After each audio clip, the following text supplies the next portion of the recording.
संसद में खूब हंगामा हो रहा है। हर दिन आपको तस्वीर दिखा रहा हूं। बारिश से देश परेशान है और तस्वीरें देखकर मैं भी परेशान हूं। फिक्र हो रही है कैसे सावधान रहेंगे, कैसे बचा जाएगा। नमस्कार, मैं हूं ज्ञानेंद्र तिवारी और आप देख रहे हैं विस्तार न्यूज पर आपका अपना शो सीधे मुद्दे की बात। सीधे मुद्दे की बात में हर दिन आपसे बताता हूं कि कौन कौन सी खबर आपको दिखाने वाला हूं। सबसे पहले आसान और आपकी भाषा में आपको समझाता हूं आज किन मुद्दों पर बात होगी। सबसे पहले जान लीजिए, क्योंकि इस एक घंटे में पहले देश, फिर मध्य प्रदेश और छत्तीसगढ़ की कहानी आपको दिखाता हूं कि क्या हुआ है देश में जो आपको जानना जरूरी है, क्या हुआ है मध्य प्रदेश और छत्तीसगढ़ में जो आपको जानना जरूरी है। तो सबसे पहले बात आज फिर से संसद के हंगामे की करेंगे। आज भी बहुत हंगामा हुआ है संसद में, तस्वीरें दिखाऊंगा, क्या बवाल हुआ है, किस तरह से लोग आरोप प्रत्यारोप कर रहे हैं, ये सब बताऊंगा। दूसरी खबर में बात करेंगे, देश बारिश से परेशान है, बेहाल है, सड़कें डूब गई हैं, घर गांव शहर सब डूबे हुए हैं। एक एक तस्वीर दिखाऊंगा और बताऊंगा। शहर डूबने वाला है, एक तो ग्राउंड रिपोर्ट आई है,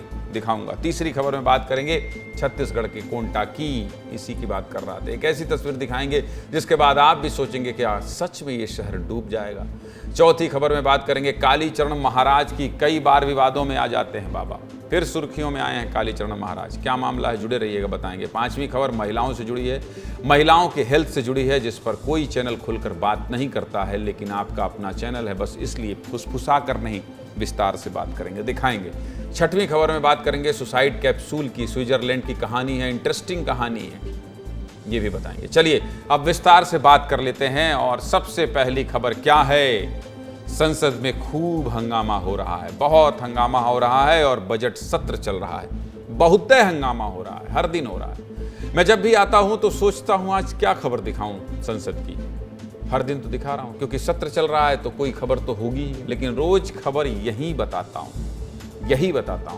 आज भी बहुत हंगामा हुआ है। अब आज संसद में राजनीति, संसदीय भाषा, मर्यादा और गाली गलौज तक पहुंच गई। देश के सर्वोच्च सदन की बात कर रहा हूं। कल बजट में चर्चा के दौरान सदस्यों ने ऐसी भाषा का इस्तेमाल किया जिस पर आज भी बवाल हुआ। संसदीय कार्य मंत्री किरेन रिजिजू ने विपक्ष पर बजट सत्र को गाली गलौज का सत्र बनाने का आरोप लगा दिया। इस पर विपक्ष ने भी पलटवार किया है। पहले आपको ये सब कुछ देखना पड़ेगा, उसके बाद खबर समझ में आई। दिखाइए जरा। विपक्ष के लोगों ने एक भी बजट में जो अच्छा प्रावधान है इसका बारे में जिक्र नहीं करते हुए सिर्फ गाली देने का काम किया है। लोकतंत्र में दुनिया का सबसे बड़ा लोकतंत्र भारत का पार्लियामेंट में बजट के समय में बजट पे चर्चा नहीं करके राजनीतिक बात करके प्रधानमंत्री जी को गाली देने का काम करना, ये किसी को शोभा नहीं देते हैं। देखिए, विपक्ष देश के मुद्दों को उठाना चाहती है बजट के द्वारा, और सत्ता पक्ष को ये आदत हो चुकी है कि देश के आवाज को दबाने की। जब संसद में बात संसदीय भाषा और मर्यादा तक पहुंची तो लोकसभा स्पीकर ने भी सांसदों को नसीहत दे दी। सुना दीजिए स्पीकर साहब को वो क्या कह रहे हैं, ताकि शांति बरतें कम से कम जो लोग इस तरह की बात कर रहे हैं संसद के अंदर। सुनाइए। मेरा सभी लोगों से आग्रह है, चाहे सत्ता पक्ष हो, चाहे प्रतिपक्ष हो या बीच के सदस्य हो, सभी माननीय सदस्य सदन के अंदर अपनी बात को कहें, चर्चा में भाग लें, मर्यादा रखें, कोई ऐसी टिप्पणी न करें जो सदन की मर्यादाओं के अनुकूल नहीं है और संसदीय परंपराओं के अनुकूल भी है। किरेन रिजिजू ने संसद के अंदर भी कहा कि जो भाषा संसदीय परंपरा में बैन है उन शब्दों का इस्तेमाल मत करिए। अंदर क्या कह रहे हैं लोकसभा के किरेन रिजिजू, ये भी सुनिए। कोई भी सदस्य ऐसा टिप्पणी करते हैं जिससे सदन का गरिमा को चोट पहुंचती है, ये सबके लिए अत्यंत दुखद घटना है। मैं आदरणीय अध्यक्ष महोदय आपसे अनुरोध करूंगा, कोई भी सदस्य इस तरह का टिप्पणी और भाषा इस्तेमाल करता है जो संसदीय परंपरा में परमिसिबल नहीं है। आज संसद में बहुत हंगामा हुआ है। मुद्दा उठा असंसदीय भाषा का। आपको पता है असंसदीय भाषा क्या होती है? आपको पता है असंसदीय शब्द होते क्या हैं? पहले ये जान लीजिए। दुनिया भर की सदन डिबेट के दौरान कुछ नियम और स्टैंडर्ड अपनाती। ऐसे शब्दों को प्रयोग नहीं किया जाता है, ऐसे शब्दों का इस्तेमाल नहीं किया जाता है जो अनुचित माना जाता है, उन्हें ही असंसदीय कहते हैं। अब आपको ये भी बता देते हैं वो कौन कौन से शब्द हैं जो असंसदीय हैं, जिन्हें नहीं बोलना चाहिए। शकुनी, जयचंद, विनाश, पुरुष, खलिस्तानी, खून से खेती, जुमला जीवी, अनार्किस्ट, गद्दार, गिरगिट, ठग, घड़ियाली, आंसू, अपमान, असत्य, भ्रष्ट, काला दिन, कालाबाजारी, खरीद फरोख्त, दंगा, दलाल, दादागिरी, दोहरा चरित्र, बेचारा, बायकॉट, लॉलीपॉप, विश्वासघात, संविधानहीन। इसके अलावा बहरी सरकार, उल्टा चोर, कोतवाल को डांटे और बहुत सारे ऐसे शब्द हैं जिन्हें नहीं बोलना चाहिए। गुंडों की सरकार, चोर चोर, मौसेरे। और आपको पता है इसमें कई शब्द ऐसे हैं जो छत्तीसगढ़ विधानसभा में बैन है, जिसे डिक्शनरी में जोड़ा गया है। ऐसा नहीं है कि ऐसा सिर्फ भारत में होता है।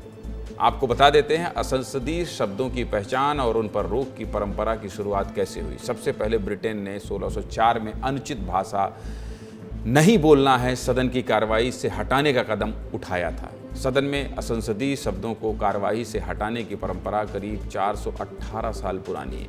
अब जो शब्द हटा दिए जा रहे हैं मत बोलिए, काहे बोल रहे हैं। संसद के हंगामे की बात कर रहे हैं तो चलिए कुछ और भी बता देता हूं। आज संसद में और क्या क्या हुआ है जिसकी दिन भर चर्चा रही, ये भी आपको बता देता हूं। विपक्ष बड़ी संख्या में संसद पहुंचा है, एकदम से उत्साह में है। हर दिन जमकर बवाल हो रहा है। आज भी हुआ, हंगामा हुआ, दोनों सदन में हंगामा हुआ। बिहार और आंध्र प्रदेश को जो बजट मिला है, विपक्ष तिलमिला गया है इससे। कांग्रेस के साथ साथ टीएमसी, आम आदमी पार्टी, समाजवादी पार्टी सब परेशान है। बहुत गर्मी बढ़ गई थी आज संसद के अंदर, और गर्मी बढ़ाया था एक ही राज्य के दो सांसदों ने। चरणजीत सिंह चन्नी और रमणजीत सिंह आपस में भिड़े हुए थे। चरणजीत सिंह चन्नी तो बहुत पर्सनल हो गए। रमणजीत सिंह को कहने लगे थे कि आपके पिताजी शहीद हुए थे लेकिन मरे नहीं थे, इस तरह की बात। उस दिन मरे जिस दिन रमणजीत सिंह ने कांग्रेस छोड़ दिया। जरा सुना दीजिए इस तरह की भाषा का इस्तेमाल संसद में क्यों हो रहा है। बिट्टू जी, आपके पिताजी शहीद हुए थे, माननीय सदस्य लेकिन जी, मैं आप आपको अपनी कह बात दूं वो उस कंप्लीट दिन करिए। नहीं मरे थे, वो उस दिन मरे जिस दिन आपने कांग्रेस को छोड़ा। अजीब बात है भाई, माना कि सांसद में कांग्रेस की संख्या बल संसद में पहले से बढ़ गई है, लेकिन इसका मतलब थोड़े है कि ताव में कुछ भी बोल जाइएगा। बात पिता पर आई थी तो मूड गरमाना स्वाभाविक है। बहुत गुस्से में थे रमणजीत सिंह।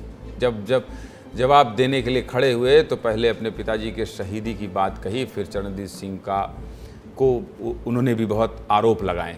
आगे बढ़ते हैं। बहुत बोले और बहुत तगड़ा जवाब दे दिया। बता दिया चरणजीत सिंह चन्नी बहुत पैसे वाले हैं, सोनिया गांधी पर भी बोल दिए। हो हल्ला होता रहा, स्पीकर रोक टोक करती रहीं, लेकिन केंद्रीय मंत्री रुक नहीं रहे थे। बोले तो चरणजीत सिंह चन्नी भी बहुत ज़्यादा बोल रहे थे, इमरजेंसी के बारे में बतियाने लगे थे। हैरान हो गए होंगे कि कांग्रेस इमरजेंसी पर कैसे बोल सकती है। रुकिए, अमृतपाल की बात कर रहे थे। चन्नी बोल रहे थे कि जिसको 20 लाख लोगों ने वोट देकर जिताया है वो जेल में बंद है और बीजेपी का ये कदम इमरजेंसी वाला है। वैसे सिद्धू मूसेवाला पर भी बोलकर चन्नी आज मीडिया के लाइमलाइट में बने हुए हैं। सुना दीजिए अमृतपाल और मूसेवाला वाला दोनों बयान। हर रोज इमरजेंसी की बात करते हैं कि इमरजेंसी, लेकिन जो देश में आज अनडिक्लेयर्ड इमरजेंसी है उसका क्या है? इमरजेंसी ये भी है कि एक मशहूर नौजवान जो एक मशहूर सिंगर था उसको गोलियों मार के मार दिया गया। आज तक सिद्धू मूसेवाला, उसके परिवार को इंसाफ नहीं मिला, वो दर दर भटक रहे हैं। ये भी इमरजेंसी, ये भी इमरजेंसी है। इमरजेंसी ये भी है कि 20 लाख लोगों द्वारा पंजाब में मेंबर पार्लियामेंट चुना गया और वो एनएस से लगाकर अंदर रखा हुआ है। फ्रीडम ऑफ स्पीच, उसकी कंस्टिट्यूएंसी के लोगों की बात यहां नहीं रख पा रहे, ये भी इमरजेंसी है। पूरा माहौल गर्म था। अमृतपाल पर बोलकर पूरा माहौल गरमा दिए। अब अमृतपाल का नाम लिया तो बीजेपी ने भी पलटवार कर दिया। सुना दीजिए रायपुर से बीजेपी सांसद बृजमोहन अग्रवाल क्या कह रहे हैं, सुनाइए जरा। जो लोग देश का विकास नहीं चाहते, देश में जो आतंक पैदा करने वाले लोग हैं, ऐसे लोगों का संरक्षण करना चाहते हैं, संसद में वो आए हैं देश के विकास के लिए, संविधान की उन्होंने शपथ ली है। तो ऐसे लोगों को एडवोकेट करने वाले लोग कभी देश हित में काम नहीं करते हैं और ये बहुत निंदा की बात है। जो लोग देश का विकास नहीं चाहते, देश में जो आतंक पैदा करने वाले लोग हैं, ऐसे लोगों का संरक्षण करना चाहते हैं। संसद में वो आए हैं देश के विकास के लिए, संविधान की उन्होंने शपथ ली है। तो ऐसे लोगों को एडवोकेट करने वाले लोग कभी देश हित में काम नहीं करते हैं और ये बहुत निंदा की बात है। हम तो यही कहेंगे, चलने दीजिए संसद को भाई, बहुत पैसा खर्चा होता है हम लोगों का, आम जनता का है। रोज तस्वीरें दिखाता रहूंगा कितना हो हल्ला कर रहे हैं हमारे सांसद महोदय। और सुनिए, बस इतना ही हंगामा नहीं हुआ, ये तो बस थोड़ा थोड़ा झलक दिखाया था, थोड़ा थोड़ा झलक दिखाया था, बहुत हंगामा हुआ। तो चलिए अगली खबर बता देता हूं, क्योंकि हंगामा दिखाने से कुछ होगा नहीं है। नेता है, नेता नगरी में सब चलते रहता है, लेकिन ये क्या है, बारिश परेशान कर रही है, जल कर्फ्यू, कुदरत का अटैक, आसमान की आफत, सब है। लोग दिखा भी रहे हैं, लेकिन हम रोज आसान भाषा में, आपकी भाषा में समझाते हैं। बहुत ही बारिश हो रही, बहुत ज़्यादा भयंकर बारिश हो रही है, भयंकर। हर जगह से तस्वीर आती है हमारे पास, दिल्ली, मुंबई, छत्तीसगढ़, मध्य प्रदेश, सब जगह का वही हाल है। भयंकर वाली बारिश कह लीजिए, भयंकर वाली, क्योंकि जान माल दोनों का नुकसान हो रहा है। क्या स्कूल, क्या ऑफिस, हर जगह परेशानी ही परेशानी। तस्वीर देख लीजिए, माया नगरी मुंबई की तस्वीर है। बहुत बारिश हुई है, देखिए कैसे मरीन ड्राइव पर लहरें उफान मार रही हैं। बहुत तेज बारिश हो रही है, लेकिन लोग छाता लेकर बारिश का मजा ले रहे हैं। रोज आता हूँ, रोज कहता हूँ कि बारिश के साथ खिलवाड़ मत करिए। क्या जरूरी है खराब मौसम में बाहर निकलने की। मुंबई का बहुत हिस्सा डूब जा रहा है बारिश में।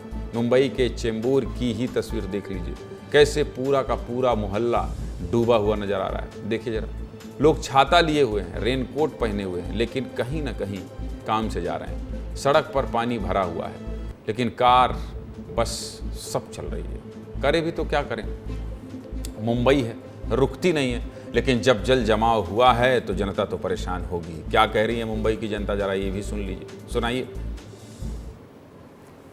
हम लोग को तो समझो 10-15 दिन से बहुत ही ज्यादा तकलीफ है। ये रोड की जो सर्विस है समझो हमेशा के लिए जाम हो गया।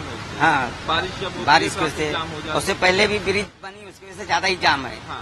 चेंबूर से आ रहा हूँ, चेंबूर सुभाष नगर से बहुत पानी भरा। सुभाष नगर में पानी तो सब जगह भरता है, इधर तो पूरी जगह में भरा रहता है। तो बारिश का टेंशन की वजह से कभी कभी बस नहीं आती और यहाँ पे बहुत तकलीफ है। देख सकते हैं मेरा गाड़ी बंद हो गया है। अभी क्या कर सकते हैं, यहाँ पे खड्डे इतना हो गए कि इतने तकलीफ हो रहा है, क्या करेंगे। इसके थोड़ा आगे और गए ना, 100 मीटर 200 मीटर आगे गए ना, और बड़े बड़े खड्डे गिरे ले। यहाँ पे आने जाने के लिए बहुत दिक्कत है। मोदाद झील वाले बांध की तस्वीर देख लीजिए, इतना पानी भरा हुआ है कि आज ओवरफ्लो होने लगा। टेंशन बढ़ गई है लोगों की, टेंशन बढ़ गई। महाराष्ट्र वाले रायगढ़ की तस्वीर देखिए, डरा दे रही है तस्वीर, कैसे पुल के ऊपर पानी बह रहा है। ऐसी तस्वीर बहुत जगह से आती है, लोग फिर भी पुल पार करते हैं और हादसे का शिकार हो जाते हैं। गलती से भी ऐसा काम मत करिएगा। महाराष्ट्र के बाद अब आपको मध्य प्रदेश लेकर चलते हैं। दिखा दीजिए मध्य प्रदेश का वीडियो, दिखाइए जरा। मुरैना की तस्वीर देख लीजिए, दोनों ओर लोग हैं, पुल पर पानी ओवरफ्लो हो रहा है, लेकिन फिर भी लोग पुल पार कर रहे हैं। कुदरत से खिलवाड़ मत करिए भाई, आपकी जान कीमती है। अभी भी तेज बहाव में आपकी जान कभी भी जा सकती है। और बात बारिश की हो रही है, तो अब एक और तस्वीर की बात कर लेते हैं जो डराने वाली है। हर रोज मैं आपको बारिश से बिगड़ते हालात दिखा रहा हूँ, आपकी चिंता है, इसलिए आपको सावधान भी करता हूँ। हर दिन करता हूँ, हर दिन बोलता हूँ, और प्रशासन को भी अलर्ट करता हूँ कि लोगों का ध्यान रखें। और जब भी कहीं से बारिश के बाद पानी का डराने वाला वीडियो आता है, तो सबसे पहले अपने रिपोर्टर को ग्राउंड पर भेजता हूं। तो मैंने अपने रिपोर्टर्स को भी बोला कि जाइए और लोगों का दुख महसूस कीजिए, समस्या के लिए ग्राउंड पर जाइए, ग्राउंड पर जाइए। आज बारिश के बाद ऐसा ही एक वीडियो आया मध्य प्रदेश के कटनी से। कटनी के डुंडी स्टेशन के पास पानी इतना ज़्यादा भर गया कि पूरा का पूरा रेलवे ट्रैक ही पानी में डूब गया। देखिए, ऐसे राह दिखा रहे हैं ट्रेन को, कौन? रेल के कर्मचारी। हालात ये थे कि पता ही नहीं चल रहा था कि रेलवे ट्रैक है या कोई छोटी सी नहर। अब जब लोको पायलट को ट्रैक ही नहीं दिखेगा तो ट्रेन कैसे चलेगी? इसलिए ट्रेन को बहुत ही धीमी रफ्तार में निकाला गया, क्योंकि आदमी भरे थे, पैसेंजर थे, उसमें भरा हुआ था पूरा बोगी। और रेलवे के कुछ कर्मचारी ट्रेन के आगे आगे पटरियों को चेक करते हुए चल रहे थे डंडी से। ट्रेन सवारियों से भरी हुई थी। सोचिए कितना बड़ा हादसा हो सकता था। धंस जाए, नहीं दिखे, डिरेल हो जाए। ट्रैक पर इतना पानी था जितना किसी नहर में होता है। रेलवे के कुछ कर्मचारी केवल डंडे से ट्रैक का अनुमान लगा रहे थे। कहीं कुछ हादसा हो जाता तो कौन जिम्मेदार होता। इस वीडियो को देखने के बाद मुझे आप लोगों की चिंता हुई। मैंने तुरंत अपने सहयोगी यश खरे को कहा, मौके पर जाइए और देखिए कि हालात क्या है। जब मेरे सहयोगी वहाँ पहुँचे तो पानी उतर चुका था, लेकिन इस तरह के वीडियो डराते तो हैं।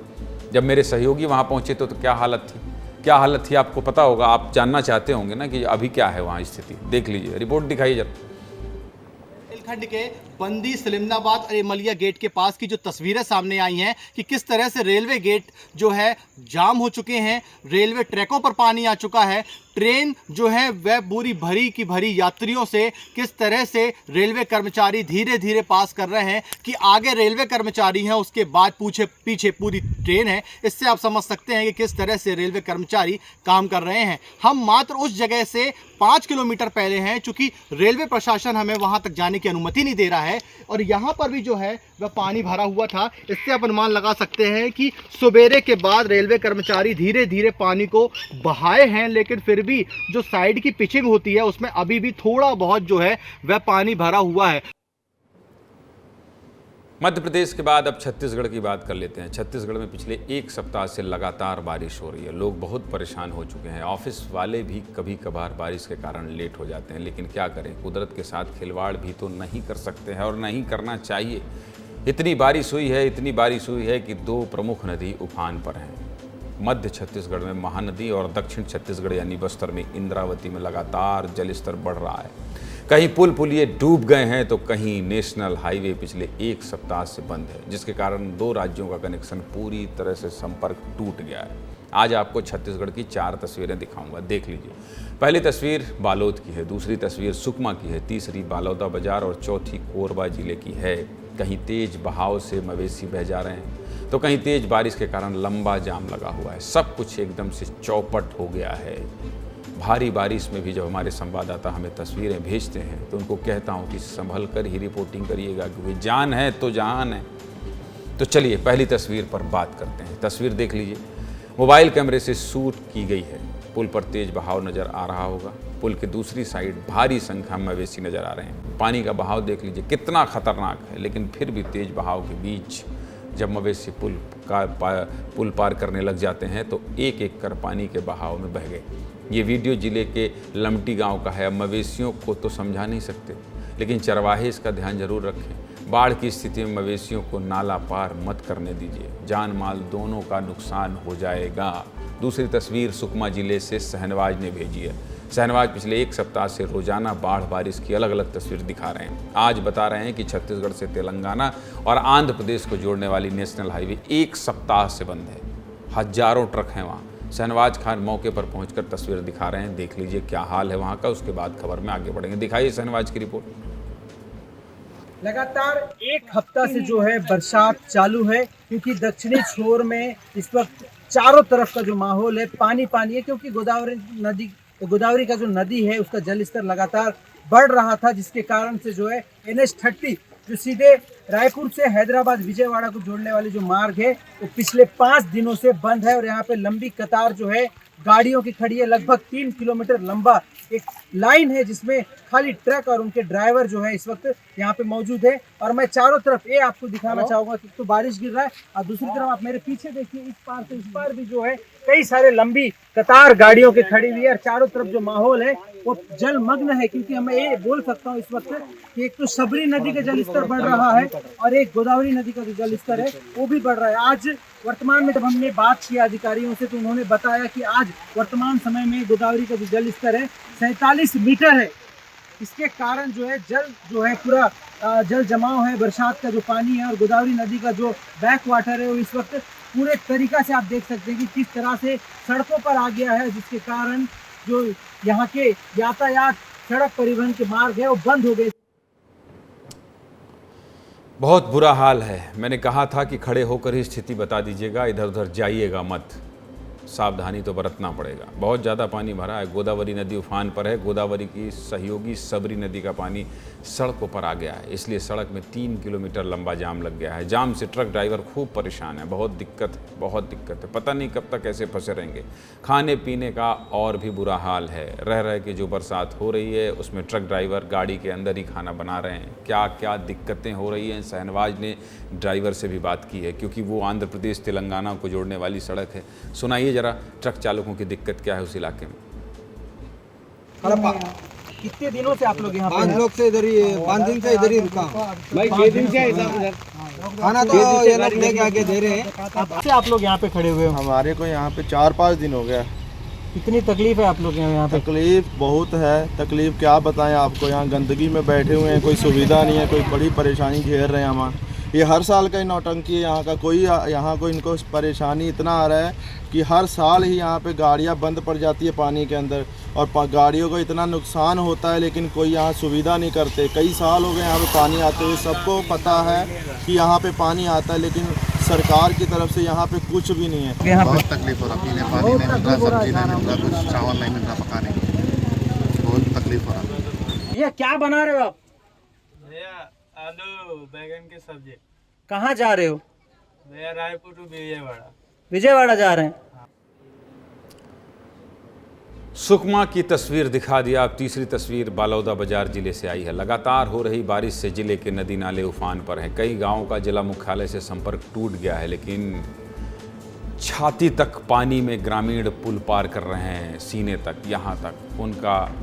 उनको मना किया तो बोलने लगे कि कई सालों से ऐसे ही आना जाना करना पड़ता है। अजय यादव ने क्या देखा और क्या कवर करके लाए हैं हमारे सहयोगी, ये भी देख लीजिए। बालौदा बाजार जिले की तस्वीरें दिखाइए जरा, अजय की रिपोर्ट।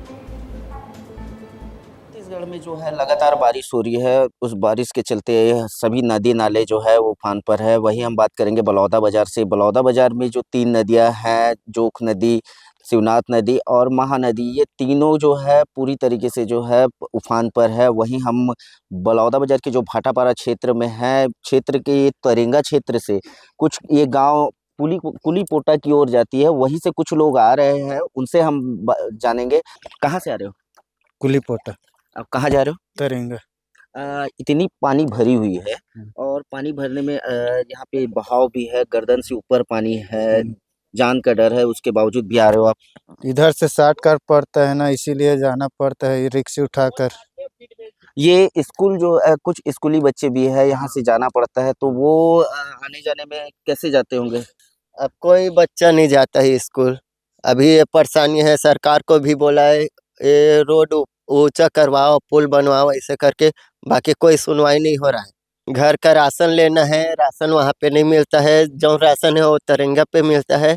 ऐसे करके सब जो कुछ भी काम है वो जान जोखिम में डालकर ही जाता है। यहाँ पे देख सकते हैं कि जो है वो बोल रहे हैं कि यहाँ पे आने जाने के लिए, अपनी राशन लेने के लिए, यहाँ पे गर्दन से ऊपर जो पानी है, नाला जो है। कोरमा में भी भयंकर बारिश हो रही है। 2 दिनों से हो रही भीषण बारिश से जनजीवन अस्त व्यस्त हो गया है। इतनी बारिश हुई है कि इसका प्रभाव कुसमुंडा खदान पर भी पड़ा है। मूसलाधार बारिश से खदानों की मशीन चपेट में आ गई हैं और कामकाज बाधित हो गया है। बहुत महंगी मशीनें लगाई जाती है खदान में। सोचिए अगर ख़राब हुई तो करोड़ों का नुकसान हो जाएगा। चलिए अगली खबर दिखा देते हैं। और बारिश सच में डूब जाएगा कोंटा, ये देखिए। और पता है आपको, ये खबर आप देखिएगा, ग्राउंड पर हमारे सहयोगी संजय ठाकुर गए हैं और एक शहर के डूबने की कहानी है। सुकमा जिले का है, अति संवेदनशील इलाका है। बहुत ज़रूरी खबर, एक शहर का अस्तित्व ही ख़त्म होने वाला है। सिर्फ शहर ही नहीं, उसके आसपास बसे कई गांव भी हमेशा के लिए डूब जाएंगे। मेरे साथी संजय ठाकुर रायपुर से करीब 500 किलोमीटर दूर कोंटा शहर तक गए, ताकि आपको दिखा पाएँ कि शहर कैसे धीरे धीरे खंडहर में तब्दील होता जा रहा है। कैसे इस शहर से करीब 180 किलोमीटर दूर आंध्र प्रदेश में बन रहा एक बांध इस शहर को हमेशा के लिए डुबो देगा। पहली बार आपको पोलावरम बांध की बहुत करीब से दिखाऊंगा। पहली बार किसी चैनल का कैमरा इस बांध के अंदर तक पहुंचा है। सब कुछ आपको दिखाने वाला हूं विस्तार से। कितने ही सालों से आप भी सुन रहे होंगे कि कोंटा डूबने वाला है, मैं भी सुन रहा हूँ। हर साल आपको यहाँ आई तबाही की तस्वीरें दिखाता हूँ, हर साल। हर साल हर जगह टीवी में ये दिखेगा। अभी जब आपको ये खबर बता रहा हूँ तब भी कोंटा के कई इलाके डूबे हुए हैं। नेशनल हाईवे पर पानी भरा हुआ है, रास्ते बंद हैं। देखिए, एक शहर के ख़त्म होने की खबर है। इसे दिखाने और समझाने में थोड़ा वक्त लगेगा।